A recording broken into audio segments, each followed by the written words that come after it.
Tropospheric pollution क्या होता है, ये कितने टाइप्स का होता है, और मेजर ट्रोपोस्फेरिक पोल्यूटेंट्स कौन कौन से हैं। नमस्ते, मेरा नाम मनदीप दलाल है और इस लेक्चर में हम इन्हीं प्रश्नों के उत्तर खोजने की कोशिश करेंगे।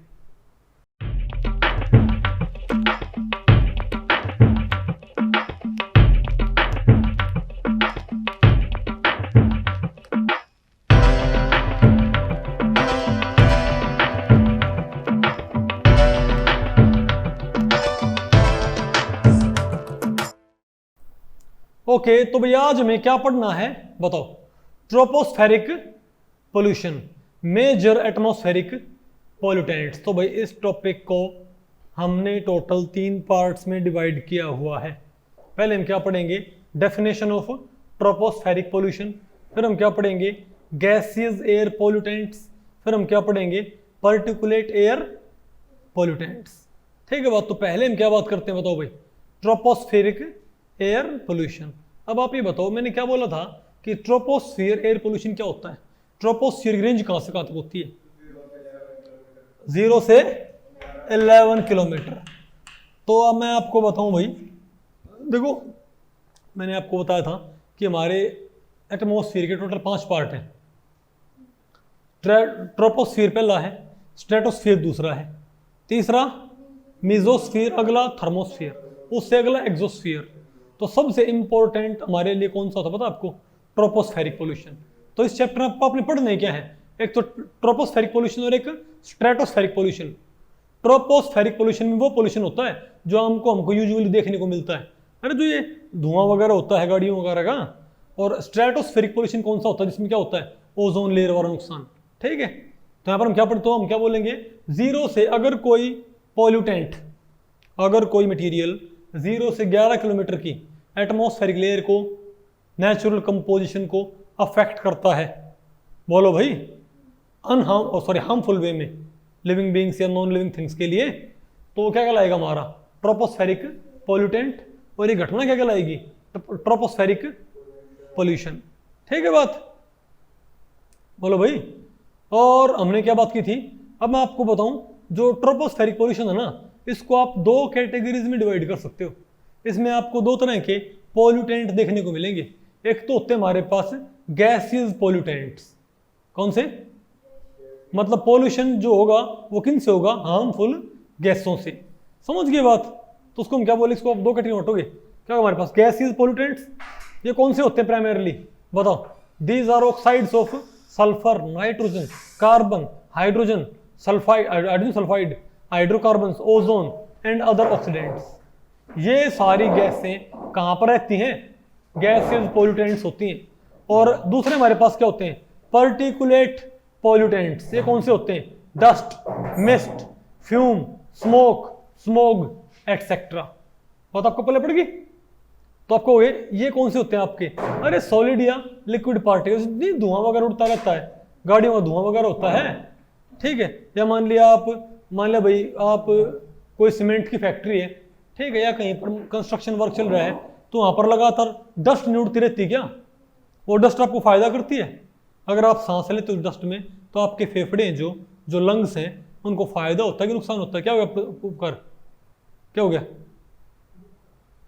कोई बात हो जाएगा, ठीक है, इतना ठंडा बड़क हो गया, छोटी नीनू करवा के हो गया मगर, ठीक है, बुखार वखार तो नहीं हो रहा होगा, ठीक है। बताओ भाई, तो पर्टिकुलर, तो ये क्या होता है हमारे पास, तो ध्यान रखिए डस्ट भी क्या होती है। और आपको पता है ना भाई, इंडिया के अंदर मैं आपको बताऊं भाई, जो इंडिया के शहर है ना, वहां पर इवन कई बार तो ऐसा होता है कि स्मोक वाला जो पोल्यूशन होता है ना, जो गैस पोल्यूशन होता है, उससे भी ज्यादा खतरनाक कौन सा होता है बताओ, पर्टिकुलेट पोल्यूटेंट। यहाँ पर क्या होते हैं, सॉलिड या लिक्विड के पार्टिकल, मॉलिक्यूल नहीं, क्या मॉलिक्यूल नहीं, पार्टिकल्स, यानी कि कई सारे मॉलिक्यूल जुड़ के बड़े बड़े पार्टिकल तैयार कर लेते हैं, वो हवा में उड़ने लगे, उसको क्या बोलते हैं, पर्टिकुलेट पॉल्यूटेंट्स। ठीक है, तो आपने इनको स्टेप टू स्टेप पढ़ना है। तो पहले हमारा फोकस बताओ किसके ऊपर रहेगा, गैसियस पॉल्यूटेंट्स। नितिका आपको पता है ना, कल आपकी 11वीं क्लास क्या बजे खत्म हो जाएगी, ठीक है, और आपकी जो प्लेलिस्ट है वो मैं आपको आज भेजूंगा बना के, ठीक है। बोलो भाई, तो पहले हम क्या बोलेंगे, गैसियस एयर पोल्यूटेंट्स, ट्रोपोस्फियर को पोल्यूट करने वाले। पहले क्या आपके ऑक्साइड्स ऑफ सल्फर। देखो आपको पता है जो फॉसिल फ्यूल होते हैं, फॉसिल फ्यूल कौन से होते हैं? अरे पेट्रोल वगैरह, डीजल वगैरह हैं, नहीं समझे बात? आपको पता होगा जो फॉसिल फ्यूल होते हैं उनके अंदर सल्फर भी होता है थोड़ा बहुत। क्या होता है? सल्फर। तो आप जब फॉसिल फ्यूल जलाओगे तो उनके अंदर जो सल्फर होएगा क्या वो भी तो जलेगा? आप फॉसिल फ्यूल जलाते हो, फॉसिल फ्यूल मान लिया क्या? कार्बन और हाइड्रोजन, उससे क्या बने? कार्बन डाइऑक्साइड, और क्या बनेगा? वाटर।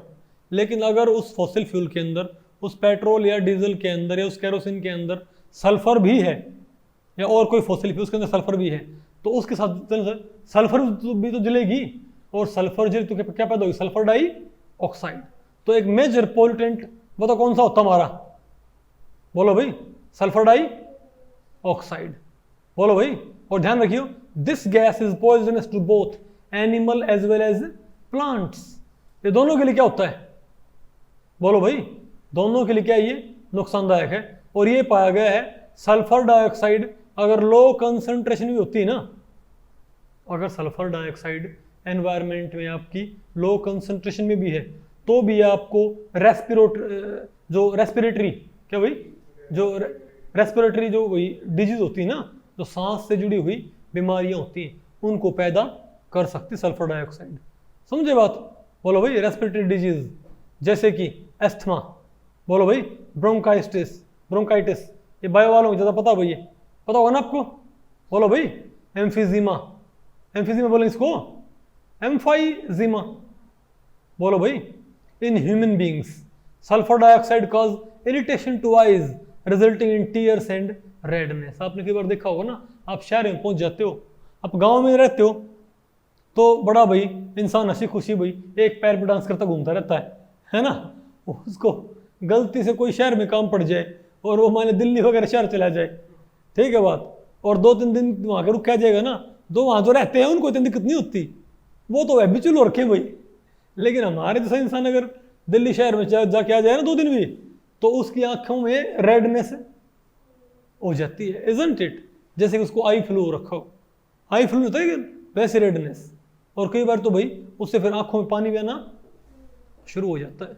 ये भी जो होता है ना आईज के अंदर, ये होता है high concentration of SO2 leads to stiffness of flower buds which eventually falls off from the plant. जो भाई फ्लावर बर्ड हैं वो क्या हो जाएंगे? ज़्यादा हार्ड, और फिर वो क्या होंगे? इजीली तो क्या होंगे, उनके अंदर लचीलापन खत्म हो जाएगा, क्या होंगे? इजीली गिर जाएंगे। Uncatalysed oxidation of sulphur dioxide is slow. अब देखो, अब हम चाहते हैं, अब आपको पता है ना सल्फर डाइऑक्साइड का अगर फर्दर क्या हो जाए ऑक्सीडेशन, तो क्या बन जाएगी? Sulphur trioxide.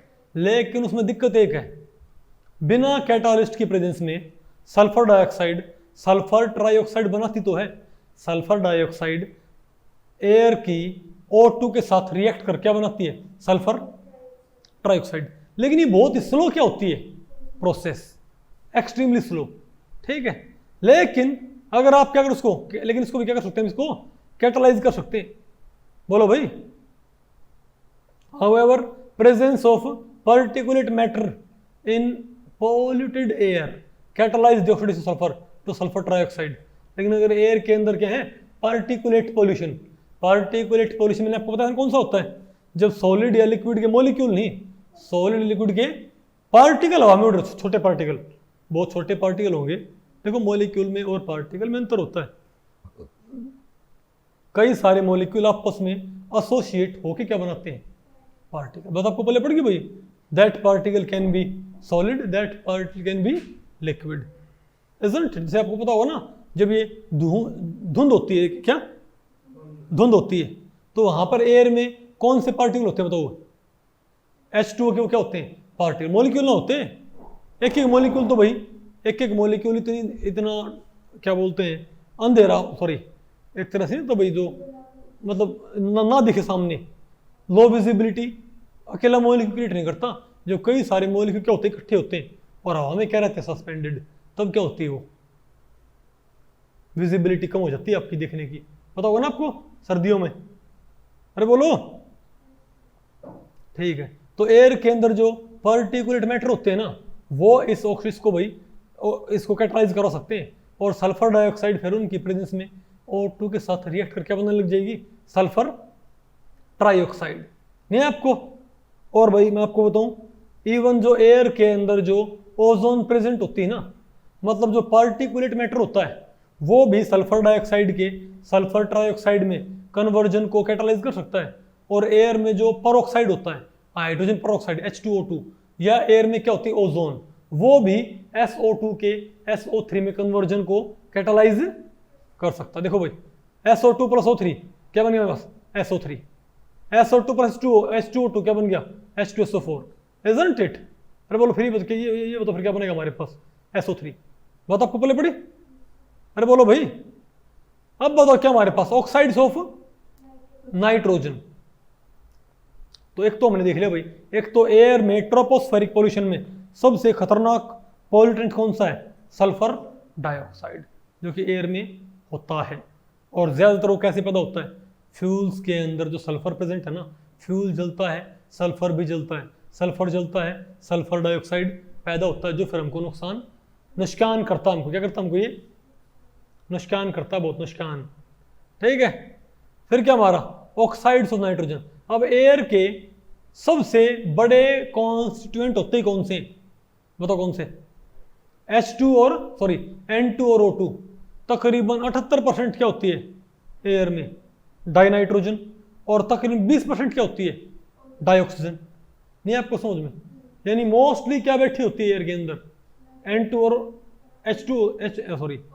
N2 और O2 भाई होती ना एयर के अंदर। लेकिन N2 और O2 नेचर में रिएक्ट नहीं करती। क्या आपस में? क्यों नहीं करती पता आपको?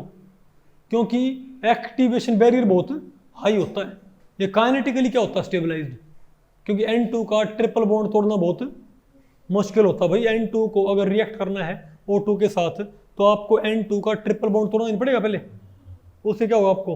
लेकिन N ट्रिपल बॉन्ड आपको पता है 3 बॉन्ड ऑर्डर का है, उसको तोड़ना क्या बहुत मुश्किल, खर्चा बहुत आएगा। तो इसीलिए N2 और O2 आपस में रिएक्ट नहीं करती। लेकिन जो आपके पास, जब आप फॉसिल फ्यूल बर्न करते हो, क्या जब आप फॉसिल फ्यूल बर्न करते हो तो क्या वहां पर बहुत ज्यादा क्या पैदा होता है? टेम्परेचर। भाई गाड़ियों में आप ईंधन वगैरह जलाते क्या? गाड़ियों में पेट्रोल है, डीजल है, ये जलता है कि नहीं जलता? भाई जलता है ना, क्यों जलता? और आपको पता है वो O2 हम वहां बाहर O2 के लिए सप्लाई क्या होता है? अपने गाड़ी में देखा होगा, गाड़ियों में एक वेंट होता है। क्या होता है? एक इनलेट होती है ऑक्सीजन के लिए, ताकि इंजन में क्या जाएगी? ऑक्सीजन। लेकिन एयर में सिर्फ ऑक्सीजन होती है क्या? N2 भी होती होगी। तो आप तो सोच रहे हो भाई कि अगर उस तक सिर्फ कौन जाए? O2। अगर उस वेंट में से सिर्फ कौन जाए? ईंधन तक, जहां पर पेट्रोल डीजल का कंबशन होता है, जलता है, अगर उसमें सिर्फ कौन जाए? नीतिका क्या बात हो रही है? आराम से बैठे बिल्कुल। अगर उसमें सिर्फ कौन जाए? O2 जाए, तब तो कोई दिक्कत नहीं है। नहीं आपको? हमारे पास क्या बने? कार्बन डाइऑक्साइड और क्या बनेंगे? Water vapour. लेकिन दिक्कत क्या, वहां पर साथ में कौन जाता बताओ भाई? N2 भी जाएगी। तो वहां पर जब बहुत हाई क्या पैदा होता है? टेम्परेचर। तो वो N2 और O2 आपस में भी क्या कर सकती हैं? रिएक्ट। और क्या बना लेते हैं? Nitric oxide. क्या बना लेते हैं? नाइट्रिक ऑक्साइड और नाइट्रोजन डाइऑक्साइड। क्या? Nitric oxide and nitrogen dioxide. आगे आपको समझ में? आपको हो गए? यहां पर तो नहीं हो रहा है भाई, यहां पर टेम्परेचर इतना हाई नहीं है। N2 O2 नॉर्मली रिएक्ट नहीं करते, लेकिन हाई टेम्परेचर पर क्या कर जाएंगे? आपस में ये रिएक्ट कर जाएंगे। और वो हाई टेम्परेचर कब पैदा होता है? जब आप गाड़ियों में गाड़ी को स्टार्ट करते हो, गाड़ी को भगाते हो भाई, ठीक है, तो उसमें जब O2 आते हैं ना बाहर से, तो साथ में N2 भी आती है। तो O2 तो कहाँ इस्तेमाल होती है? ईंधन को जलाने में। लेकिन जो साथ में N2 आई है, वो भी उस O2 के साथ क्या कर लेती है? रिएक्ट, क्योंकि वहां पर टेम्परेचर बहुत हाई है। और क्या बनते हैं? Nitric oxide and nitrogen dioxide. नहीं आपको? अरे बोलो भाई, देखो हो गया ना ये? तो देखो N2 प्लस O2 1483 केल्विन पे क्या बन गया? 2NO। और NO फिर क्या करेगा? इंस्टेंटली रिएक्ट विद O2 और क्या बनाएगा? Nitrogen dioxide. Isn't it? अब ये जो नाइट्रोजन डाइऑक्साइड है ना, और ध्यान रखियो rate of production of NO2 is faster when nitric oxide reacts with ozone in atmosphere। और ये तो होता है यानी कि जो NO है वो O2 के साथ रिएक्ट करके तो NO2 बनाता है, लेकिन जो ओजोन होती है ना एयर में, क्या होती है, ओजोन से भी क्या कर सकता है ये रिएक्ट, और बल्कि फास्टर क्या करेगा रिएक्ट, क्योंकि ओजोन क्या होती है थर्मोडायनेमिकली अनस्टेबल। समझे बात? तो ये उस ओजोन से रिएक्ट कर क्या बना लेगा, NO2 एंड O2। समझे बात? द इरिटेंट रेड रेज, ये आपका भाई NO2 की ऑक्साइड्स ऑफ, आप देखो जब मतलब भाई जब ट्रैफिक हो रखा हो या जहां पर बहुत भीड़ भाड़ का एरिया हो, वहां पर आपको ना जब धुआं वगैरह होता है तो उसमें आपको एक रेड टिंट नजर आती है, क्या नहीं आपको? थोड़ा लाल लाल सा क्या होता है, मतलब लाल पूरी तरह लाल धुआं नहीं, लेकिन हल्की उसके अंदर क्या होती है, नहीं आपको? अरे भाई नॉर्मली अगर कोई धुंध हो तो वो रेडिश नजर आती नहीं आपको, समझ में? लेकिन अगर मान लिया आपको एनवायरमेंट में वहां पर रेड हेज नजर आ रहा है, रेड हेज हल्का हल्का रेडिश हेज, एक रेडिश टिंट आपको नजर आ रही है एनवायरमेंट के अंदर, तो वो उसकी वजह क्या हो सकती है, नाइट्रोजन के ऑक्साइड्स, क्योंकि वो रेडिएशन को एब्जॉर्ब करते हैं, सनलाइट को क्या करते हैं वो, नहीं आपको, और वो ये टिपिकल कलर वहां पर पैदा करते होते हैं। Higher concentration of NO2 damages the level of plant and retard the rate of photosynthesis।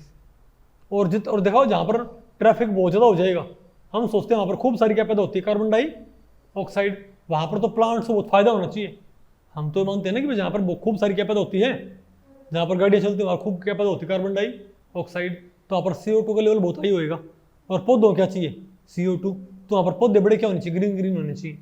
लेकिन आपने देखा होगा जहां पर बहुत ही ज्यादा ट्रैफिक हो वहां पर पौधे ग्रीन की बजाय पीले पड़ने लग जाते हैं, उसकी वजह क्या होती है, क्योंकि वहां पर और CO2 तो है खूब सारी, लेकिन साथ में कौन है, NO2 भी वहां पर क्या होती है भाई, नहीं आपको?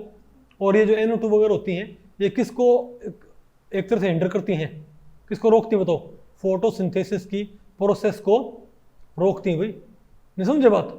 पौधों में पत्तों को तो भाई रेस्पिरेटरी मतलब क्या होंगी, disease in children, it is toxic to living tissues also. Tissues बोलेंगे उत्तक, टिश्यू क्या होते हैं, उत्तक, हिंदी में बोलते हैं उत्तक टिश्यूज को। Nitrogen dioxide is also harmful to various textile fibres and metals. आपको मेटल्स का क्या बिगड़ेगा, मेटल्स क्या करती है, कोरोजन करवाती है, क्या करती है, मेटल का कोरोजन करवाती है। और क्या हमारे पास हाइड्रोकार्बन्स, क्या भाई हाइड्रोकार्बन्स आपको पता क्या होते हैं, और एयर में, अरे भाई जब आप जहाँ से पेट्रोल लेते हो डीजल लेते हो, ठीक है, तो वहाँ पर एक तो गाड़ियों का धुआं हो तो वहाँ से बहुत सारा अनबर्न्ड हाइड्रोकार्बन, क्या अनबर्न्ड फ्यूल, अगर किसी गाड़ी का इंजन खराब हो रखा है उपकार, तो बहुत सारा अनबर्न्ड फ्यूल धुएं की फॉर्म में किस में ऐड होता रहता है, एनवायरनमेंट में ऐड होता रहता है, यही होता रहता है भाई। और आपको पता है ये कार्सिनोजेनिक होते हैं, क्या होते हैं ये, कैंसर कॉजिंग होते हैं ये, ठीक है। या फिर आपको पता है भाई, आपने देखा होगा ना पेट्रोल पंप पे डीजल जो भाई वहाँ से लगातार आपको एक स्मेल आती रहती है, इजंट इट, वो किसकी होती है, हाइड्रोकार्बन्स की, नहीं आपको? Hydrocarbons are composed of hydrocarbon, बताया था भाई, ठीक है, and are formed by the incomplete combustion of fuel used in automobiles. Hydrocarbons are carcinogenic, मैंने कोई पढ़ाया था, they harm plant by causing ageing, बोलो भाई, breakdown of tissues and shedding of leaves flowers and twigs. तो भाई ये मानो जो प्लांट हैं, पेड़ हैं, यानी पेड़ पौधे क्या करते हैं, बहुत ही नुकसान पहुंचाते होते हैं। और ये क्या आपके पास कार्बन के ऑक्साइड्स, ऑक्साइड्स ऑफ कार्बन। अब कार्बन के कौन कौन से ऑक्साइड्स हैं, कार्बन के मतलब स्ट्रेटोस्फेरिक पोल्यूशन में गैसेस पोल्यूटेंट्स में अगला नाम किसका है, कार्बन के ऑक्साइड।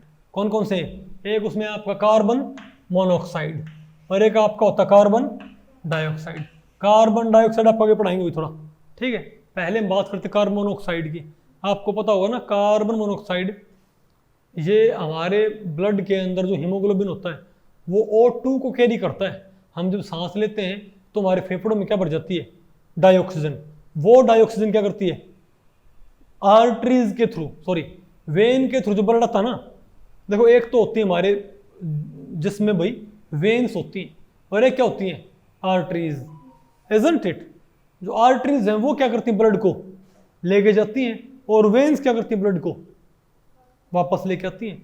तो वेन्स क्या लेके आती हैं, बिना ऑक्सीजन वाला ब्लड क्या लेके आती हैं, और आर्टरीज क्या लेके जाती हैं, बिना वेन क्या करती हैं, आर्टरीज नहीं आपको समझ भाई, अरे भाई बिना ऑक्सीजन वाला ब्लड क्या होगा, वेन के थ्रू आ जाएगा, और फिर आर्टरीज के थ्रू क्या होगा, वो ऐसा ही होता है ना। भाई वाले अपने बेटा पढ़ रखा है क्या नहीं पढ़ रखा ये, ओके। तो होता क्या है, तो जब हार्ट में जब तो लेकिन हार्ट तक, लेकिन जो हमारे जो फेफड़ों में जो ब्लड आता है, कहाँ पर आता है, फेफड़ों में। जब सांस लेते हैं ना, तो जो हमारा डीऑक्सीजनेटेड ब्लड होता है उसमें क्या जुड़ जाती है, ऑक्सीजन, और फिर उसको हार्ट कहाँ तक पंप कर देता है, आर्टरीज के थ्रू पूरी बॉडी तक, अलग अलग टिश्यूज में उसको पंप कर देगा, जहाँ पर जाके उसका इस्तेमाल हो जाएगा O2 का। पता होगा ना आपको, O2 का इस्तेमाल होके फिर जो फ्यूल वगैरह होता है हमारी बॉडी के अंदर वो टूटता है, समझो ग्लूकोज वगैरह टूटता है, और वहाँ पर क्या पैदा होती है, एनर्जी, इजंट इट, और कार्बन डाइऑक्साइड और वाटर बनता है।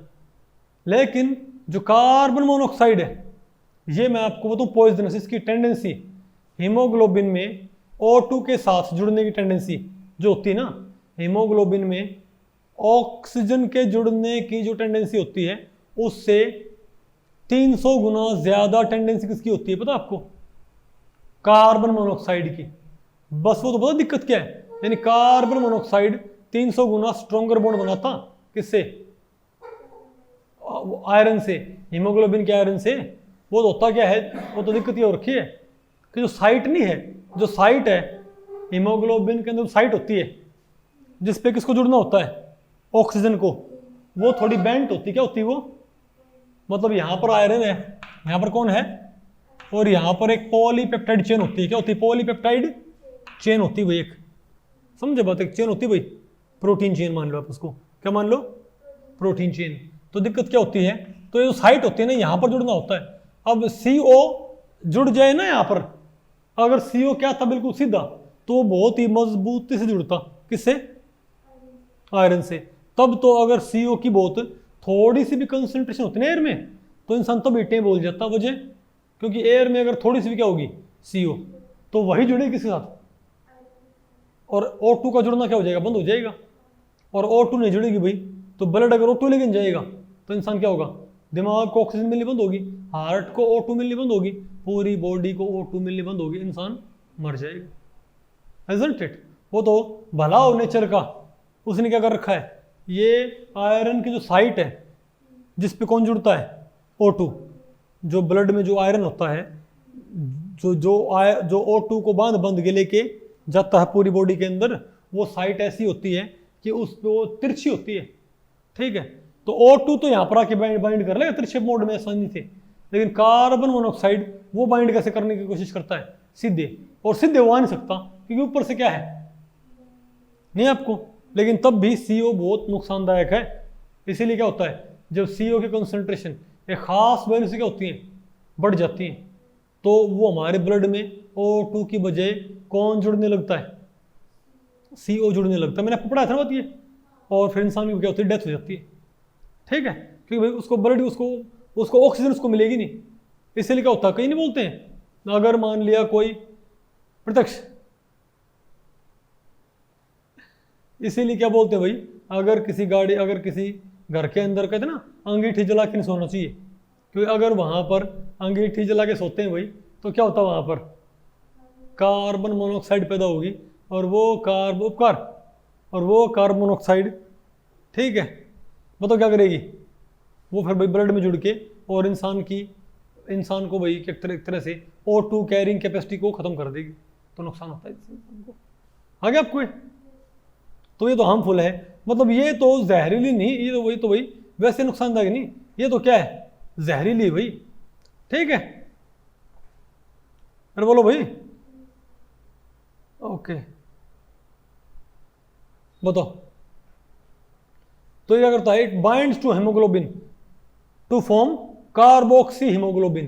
क्या बनाता है ये, which is about 300 times more stable than oxy haemoglobin complex in blood when concentration of carboxy haemoglobin क्या होती है, 3-4% तक वो पहुंच जाए ना, तो ऑक्सीजन कैरिंग कैपेसिटी ब्लड की बहुत घट जाती है। और भाई फिर इंसान क्या होता है बताओ, पहले क्या होता है, ऑक्सीजन डेफिशिएंसी, फिर पहले क्या हेडेक होएगा, weak eyesight, nervousness, cardiovascular disorder. नहीं समझे बात, इसलिए क्या होते हैं, people are advise not to smoke, इसलिए क्या होता है। और ध्यान रखियो, सिर्फ अंधेरे कमरे में आग जलाने से नहीं, जब आप ये सिगरेट वगैरह वगैरह पीते हो ना, उसमें भी क्या पैदा होती है, क्या कार्बन मोनोऑक्साइड वहां भी थोड़ी पैदा होती है, और तब भी इंसान क्या करती है, नुकसान करती होती है। पर ये बात और भी है, सिगरेट वगैरह ज़्यादा पीने से क्या होता है, आपका ब्लड गाढ़ा होने लगता है। उसकी वजह क्या है, क्योंकि सिगरेट वगैरह पीने से हमारे ब्लड की O2 कैरिंग कैपेसिटी क्या होती है, घट जाएगी ना। तो उसे कंपनसेट करने के लिए बॉडी क्या करेगी, और ज़्यादा आयरन बॉडी में बढ़ाना, तो खून से क्या हो जाएगा, गाढ़ा हो जाएगा। अगर आयरन की, अगर एक इंसान सिगरेट नहीं पीता तो उसके ब्लड में जितना आयरन है वो सारा O2 कैरिंग करने की एबिलिटी रखता है। लेकिन एक इंसान सिगरेट पीता है तो उसके ब्लड की O2 कैरिंग कैपेसिटी कम हो जाएगी ना हीमोग्लोबिन की, तो उसे कैसे कंपनसेट करेगा बॉडी, और ज़्यादा आयरन बॉडी में जमा करके। नहीं समझे बात वही। अरे भाई अगर एक गाड़ी सामान कम ले जा पा रही है तो आप क्या चाहोगे, 3 गाड़ियाँ ले आऊँ मैं, लेकिन 3 गाड़ियाँ, मान लिया आपकी एक ट्रांसपोर्ट कंपनी है, तो एक तो आपके 10 गाड़ियाँ हैं और 10 गाड़ियाँ फुल पोटेंशियल पे काम करें, ठीक है बात, तो खर्चा कम आएगा आपका और प्रॉफिट क्या होएगा। लेकिन जो 10 गाड़ियाँ हैं उनके ड्राइवर हैं वे ऐसे ही भाई, मतलब निठल्ले ड्राइवर हैं, कम काम करते हैं, ठीक है। तो आपको उतना ही ऑर्डर पूरा करने के लिए ज़्यादा गाड़ियाँ खरीदनी पड़ेंगी, ज़्यादा गाड़ियाँ खरीदनी पड़ेंगी, तो फिर उनका मेंटेनेंस भी होगा, नुकसान ही होगा आपको फिर ये। तो सेम बात यहाँ पर है। तो ब्लड क्या करता है, तो बॉडी क्या करती है, और ज़्यादा हीमोग्लोबिन ब्लड में तैयार करना शुरू कर देती है उस कमी को पूरा करने के लिए। से खून क्या हो जाएगा आपका, गाढ़ा, और खून गाढ़ा हो जाएगा, फिर आपको पता भाई फिर हार्ट अटैक वगैरह के चांसेस बढ़ जाते हैं, isn't it? अरे बोलो भाई। इसलिए कहते हैं in pregnant women who have the habit of smoking the increase CO level in blood may reduce, बोलो भाई, प्रीमेच्योर बर्थ, तो नहीं अर्ली भाई 7 माह से बच्चे होते हैं, समझे बात, उसकी वजह होती है भाई। इसलिए जो लेडीज़, वैसे आपको पता भाई इंडिया में तो वैसे लेडीज़ सिगरेट वगैरह पीती नहीं, ठीक है, फॉरेन वगैरह में पीती, लेकिन आजकल यहाँ भी कुछ लेडीज़ सिगरेट पीने को अपना थोड़ा, हाँ भाई, एक टशन सा मानने लग गई हैं। इसलिए कहते हैं, इसे कहता भाई जो प्रेग्नेंट जो लेडीज़ होती हैं उनको सिगरेट बिल्कुल भी नहीं पीनी चाहिए भाई, ठीक है। Spontaneous abortion and deformed babies, उसकी वजह क्या है भाई, अगर मान लिया उसके ब्लड में O2 कम जा रही है तो भाई जो बच्चा है माँ के पेट में उस तक भी क्या होगा, कम क्या पहुँचेगी, ऑक्सीजन, और ऑटोमेटिक ऑक्सीजन कम पहुँचेगी भाई, तो पूरी डेवलपमेंट किसके ऊपर डिपेंडेंट होती है, ऑक्सीजन के ऊपर। आ गया आपको ये। और एक क्या, कार्बन डाइऑक्साइड, इसको भी हम आपको बाद में पढ़ाएंगे। आपको पता कार्बन डाइऑक्साइड जो होती है ये भाई वैसे तो पॉइजनस तो नहीं होती है ना, लेकिन ये मैं आपको बताऊं भाई, कार्बन डाइऑक्साइड ये एक इफेक्ट क्रिएट करती, ग्रीन हाउस इफेक्ट। क्या करती है ये आपको आगे पढ़ाएंगे। जब सनलाइट पड़ती है ना, क्या करती है, सनलाइट ज़मीन में पड़ती है तो वो ज़मीन पे टकरा के ज़मीन की चीज़ों को हीट कर देती है, और फिर ज़मीन हीट होके ज़मीन भी क्या हीट करती है, फिर रेडिएशन।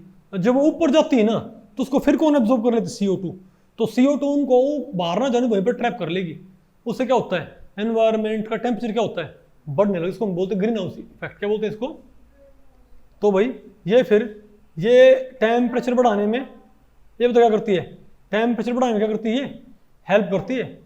तो जहाँ पर कार्बन डाइऑक्साइड बढ़ जाएगी तो CO2 लेवल बढ़ने से दुनिया का टेम्परेचर क्या होगा, बढ़ेगा, ओके। और टेम्परेचर बढ़ेगा तो भाई सभी को क्या उस चीज़ का नुकसान है। अब अगर गर्मियों में टेम्परेचर 60 तक पहुंचने लग जाए तो अच्छी बात है कि बुरी बात है, मैंने बता दो, ठीक है। इसको भी अलग अलग से पढ़ाएंगे आपको ग्रीन हाउस इफेक्ट के अंदर, नहीं आपको ये। अरे बोलो, नहीं आपको समझ में पक्का पले पड़ेगा आपको ये?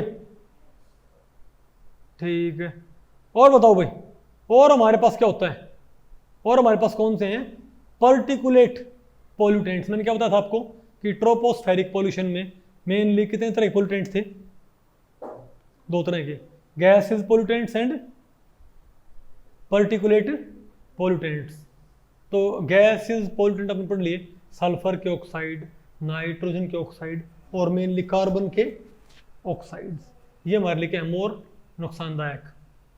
ठीक है, अब बताओ क्या हमारे पास पर्टिकुलेट पॉल्यूटेंट्स, ये क्या होते हैं? Particulate pollutants are minute solid particles और लिक्विड ड्रॉपलेट इन एयर। अगर सॉलिड या लिक्विड के बहुत छोटे पार्टिकल्स एयर में उड़ने लग रहे हैं, उनको हम क्या बोलेंगे? Particulate pollutants. और ये मोस्टली कैसे पैदा होते हैं? Vehicle emission. बोलो भाई कहाँ से? जो व्हीकल एमिशन, जो वाहनों का धुआं होता है, स्मोक पार्टिकल फ्रॉम फायर्स, जब आग जलाते हो क्या उससे धुआं नहीं उड़ता? आपने कभी देखा हो, कभी आपने आग जलाई धुआं उड़ रहा हो तो आप बिल्कुल धुएं के ऊपर मुंह ले जाइयो, अच्छा लगेगा कि बुरा लगेगा? नहीं देगा ना, अच्छा लगेगा, क्योंकि भाई आपको सांस लेने में क्या होगी, अपने आप दिक्कत नहीं होगी। अरे बोलो, ठीक है, आ गया आपको? और क्या होता है? Dust particles and ash from industries, जो उद्योग की जो राख होती है, समझे बात? पार्टिकुलेट्स इन एटमोस्फियर में भी वायबल और नॉन वायबल। अरे वायबल कौन से हुए आपके? जो लिविंग क्या होते हैं, ऑर्गेनिज्म। एक तो होते हैं एयर में कौन से पार्टिकुलेट उड़ रहे होते हैं, वायबल पार्टिकुलेट। कौन से होते हैं? Non viable. तो लिविंग बींग्स जो उड़ रहे हैं वो क्या है? Viable particulate. और एक क्या है? नॉन लिविंग, वो कौन से हुए? Non viable. तो वायबल कौन से हो गए? जो बैक्टीरिया हैं, फंगी हैं, क्या फंजाई बोलते हैं उनको? फंगी, बैक्टीरिया है, फंगी, वायरस, ये सब क्या है तो ये पॉल्यूटेंट है कि फायदे चीज़ ये। अभी कोविड फैला था तो कोविड का वायरस हवा में उड़ता रहता था और अपने शिकार ढूंढता रहता था, इजंट इट? तो वो फायदे की चीज़ थी कि नुकसान की चीज़? बताओ, आगे ना आपको ये? ठीक है भाई, ठीक है। एंड ह्यूमन बींग्स, और ये एटमोसफियर में फैल जाते हैं। Human beings are allergic to some of the fungi found in air, they can also cause plant disease. ध्यान रखियो भाई, ये फंगी वगैरह क्या करते हैं, ये हवा में उड़ते उड़ते कई पौधों में भी क्या लग जाती है? फफूंद लग जाती है, इजंट इट? लेकिन आपको पता है सिर्फ ये नहीं, ये इंसानों के लिए क्या होते हैं भाई? नुकसानदायक होते हैं। सारे के सारे बैक्टीरिया फंगी हमारे नुकसानदायक नहीं होते, लेकिन कई हमारे लिए क्या होते हैं? बड़े नुकसानदायक। बीमारियां ऐसी तो फैलती हैं। और एक हमारे पास क्या होते हैं बताओ भाई? Non viable particulates. Non viable particulates, उनको आप भाई उनके नेचर और साइज के आधार पे इन कैटेगरीज में डिवाइड कर सकते हैं। स्मोक पार्टिकल्स, क्या? अब जो नॉन वायबल है ना, उनको आप बांट सकते हो स्मोक के अंदर, डस्ट के अंदर, मिस्ट के अंदर, सॉरी मिस्ट, क्या? मिस्ट के अंदर। ओके, बताओ कैसे? और फ्यूम्स। अब बताओ भाई, आप कहोगे पहले हम कौन से पढ़ते हो? तो स्मोक पार्टिकुलेट्स, ये कैसे पैदा होते हैं? Solid mixture of solid and liquid particles form during combustion of organic matter. जब सिगरेट का धुआं होता है या फॉसिल फ्यूल जलाते हो या कोई भी चीज जलाते हो भाई, या ड्राई ऑयल, स्मोक, आप कुछ भी जलाते हो, तो सॉलिड या लिक्विड के पार्टिकल्स बताओ क्या करते हैं? आपस में जुड़ना। अरे भाई, सॉलिड या लिक्विड के पार्टिकल आपस में, मतलब सॉलिड या लिक्विड के मॉलिक्यूल आपस में जुड़ के क्या बना लेते हैं? बड़े पार्टिकल्स। नहीं आपको? और वो फिर में क्या नजर आता है?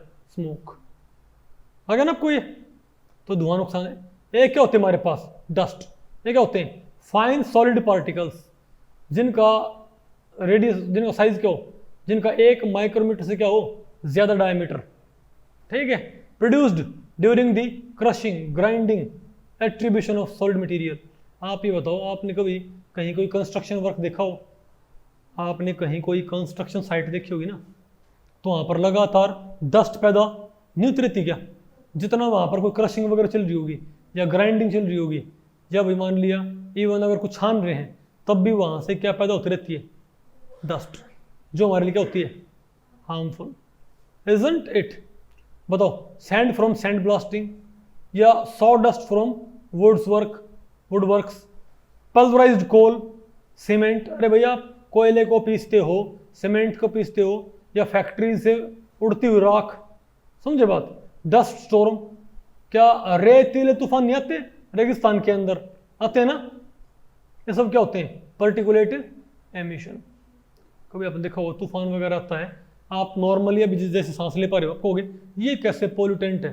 अभी आप जैसे सांस ले पा रहे हो, अगर आंधी आ जाए, तूफान आ जाए, तो आपको पता, अगर बारिश होने के बाद आंधी तूफान आता है तो सांस लेने में दिक्कत नहीं आती, लेकिन बारिश होने से पहले क्या जाए अगर आंधी तूफान, तो उससे बहुत ज़्यादा क्या उड़ता है, रेत नहीं उड़ता, तो वहाँ पर आपको सांस लेने में बड़ी दिक्कत होती है। तो आपने क्या करना पड़ता है, तब अपने मुंह के ऊपर भाई कोई रुमाल वगैरह लगाना पड़ेगा, इजंट इट, ताकि डस्ट वो बाहर रह जाए, या कोई मास्क आपको लगाना पड़ता है। तो ये भी क्या हमारे लिए पॉल्यूटेंट। एक क्या होता है हमारे पास, मिस्ट, क्या होती है, mist are produced by spray liquid and by condensation of vapours in air. Mist बताओ किससे बनेगी, बताओ भाई। कोई क्या होता है, या तो आप मिस्ट भाई कोई आप लिक्विड स्प्रे मार देते हो एयर में, उससे क्या बन जाएगी, मिस्ट, या फिर एयर के अंदर किसी लिक्विड के वेपर क्या हो जाए, कंडेंस, और थोड़े बड़े क्या बना ले पा, उसे हम क्या बोलेंगे, जैसे धुंध होती, क्या होती है, धुंध नहीं होती क्या, अरे बोलो भाई, ये दो example of sulphuric acid mist, क्या, बोलो भाई, अरे कहाँ पर गया, हाँ, एंड बताओ, herbicides and insecticides that miss their target and travel through air and form mist. अरे भाई कोई भी लिक्विड, मान लिया आप कोई खरपतवारनाशी मारते हो, क्या आप जब खेतों में फसल के ऊपर नहीं है कीटनाशक या खरपतवारनाशक मारते हो, हर्ब्स या अरे भाई इंसेक्ट पेस्टिसाइड मारते हो, तो वो जो मान लिया वहाँ पर लगी नहीं, वो हवा में उड़ते रहेगी पार्टिकल, तो उससे क्या बनती है, मिस्ट। इसीलिए क्या होता है भाई, आपने देखा होगा ना, वो उड़ता है तो हमको वहाँ से एक स्मेल आती लगातार। कई बार क्या होता है, आपको ना पता हो तो, एक खेत में अगर दवाई मार रखी ना, दूसरे खेत में से निकलने वाला इंसान बेहोश होगा, क्यों, उससे इतनी तेज जाती हो स्मेल आती है, और वो आपको पता है होता तो क्या, वो जहर ही है, इजंट इट। अरे बोलो, फिर क्या हमारे पास, fumes are generally obtained by the condensation of vapour during sublimation distillation. Fumes क्या होती हैं, बोलो भाई, कंडेंसेशन ऑफ वेपर, जब आप क्या करते हो, किसी मेटेरियल को सब्लिमेट करो, डिस्टिलेशन करो, बॉइलिंग करो, या किसी दूसरी केमिकल रिएक्शन के अंदर, उसके दौरान उनके वेपर का कंडेंसेशन क्या कहलाएगा, फ्यूम्स। आपने देखा होगा ना कई बार, और फ्यूम्स से उड़ती रहती हैं, फिर आप नाइट्रिक एसिड देखोगे तो उसमें आपको भाप से उड़ती नजर आती है, वो क्या उसकी, फ्यूम्स, नहीं आपको ये, अरे बोलो। और ध्यान रखियो, the effect of particulate pollutants are largely dependent of particle size. ये नहीं बोलते हैं कि बहुत छोटे साइज के अगर क्या हो पार्टिकुलेट पोल्यूटेंट, तो वो ज़्यादा नुकसानदायक होते हैं। बड़े साइज के पार्टिकल पोल्यूटेंट हमारी नाक के अंदर रुक जाएंगे, वो हमारे फेफड़ों में नहीं जा पाएंगे। तुम क्या बोलेंगे कि 5 माइक्रोन से जो बड़े हैं वो तो रुक जाएंगे भाई, ठीक है, नेजल जो पासेज है, लेकिन उससे छोटे क्या होंगे, बताओ, लंग्स में एंटर कर जाएंगे। और आपको पता है अगर लंग्स के अंदर एंटर कर जाते हैं तो उससे भाई हमारा जो रेस्पिरेटरी जो सिस्टम है वो क्या होता है, अफेक्ट होता है। समझे बात। Lead used to be a major air pollutant. Lead आपको पता है कि बहुत खतरनाक क्या था, एयर पोल्यूटेंट भाई, क्योंकि ये व्हीकल्स से पैदा होता था, क्योंकि जो आपको लेड, क्योंकि एक जो व्हीकल होते हैं ना उनके पेट्रोल डीजल में एक एंटी नॉकिंग एजेंट होता है, क्या होता है, उससे बर्निंग क्या हो जाती है फ्यूल की स्मूथ, तो वो आया करती टेट्राइथाइलाइड, क्या आया करता वो टेट्राइथाइलाइड एक कंपाउंड आया करता। तो टेट्राइथाइलाइड जो कंपाउंड था वो पेट्रोल या डीजल की बर्निंग को स्मूथ कर दिया करता, लेकिन उससे एक नुकसान और होया करता, बताओ क्या, वो लेड फिर किस में एंटर कर जाया था, एयर के अंदर, समझे बात। अब उससे फिर क्या होया करता, पोल्यूशन, तो उसके बाद एंटी नॉकिंग एजेंट के तौर पे टेट्रा इथाइलाइड की जगह पे और दूसरे कंपाउंड इस्तेमाल करने लग गए। अब लेड वाला पेट्रोल, लेड वाला डीजल अब इस्तेमाल नहीं होता। तो आज के टाइम पे इस दिक्कत के ऊपर भाई क्या बोलते हैं, काबू पा लिया गया है। Lead interferes with development and, बोलो भाई बताओ, मैचुरेशन ऑफ, अरे भाई जो रेड ब्लड सेल है, क्या जो मैचुरेशन किसकी है, रेड ब्लड सेल की डेवलपमेंट, उनके साथ ही इंटरफेयर करता होता है। नहीं आपको समझ में, अरे बोलो कुछ बात आपको पल्ले पड़ी कि नहीं पल्ले पड़ी? तो भाई इस लेक्चर में इतना ही। अगर इस लेक्चर के बारे में आपके कुछ प्रश्न या सुझाव हैं तो आप मुझे नीचे कमेंट सेक्शन में पूछ सकते हैं, मैं उनके उत्तर देने की पूरी कोशिश करूंगा। तो वो ठीक है, मिलते हैं अगले लेक्चर में, तब तक के लिए नमस्ते।